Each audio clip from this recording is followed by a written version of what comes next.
Patancheru ZPHS school స్థలాన్ని రక్షించాలని కోరుతూ 1995 బ్యాచ్ పూర్వ విద్యార్థులు సంగారెడ్డి జిల్లా కలెక్టర్కు వినతి పత్రం సమర్పించారు. పూర్వ విద్యార్థి టెలికాం బోర్డు సభ్యుడు బైండ్ల కుమార్ మాట్లాడుతూ స్కూల్ ఆస్తులను అర్ధరాత్రి సమయంలో కూల్చివేయడం దురదృష్టకరమని ఆవేదన వ్యక్తం చేశారు. వెంటనే ప్రహరీ గోడ నిర్మించి అదే స్థలంలో స్కూల్ పునర్నిర్మించాలని కోరారు. కలెక్టర్ సానుకూలంగా స్పందించి స్థలాన్ని రక్షిస్తామని హామీ ఇచ్చారు. కార్యక్రమంలో పూర్వ విద్యార్థులు, స్థానిక నాయకులు పాల్గొన్నారు.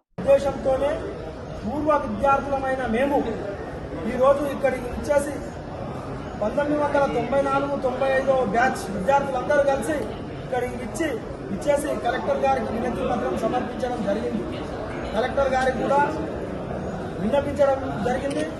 అక్కడ జరిగినటువంటి అక్రమాలను అరికట్టి ఎవరైతే భూ కబ్జాలకు పాల్పడుతున్నారో వాళ్ళపై చర్యలు తీసుకొని ఆ యొక్క స్థలానికి కాంపౌండ్ వాళ్ళు వేయాలని, మళ్ళీ అదే జాగాలో స్కూళ్లు నిర్మించాలని చెప్పి కలెక్టర్ గారిని కోరడం జరిగింది.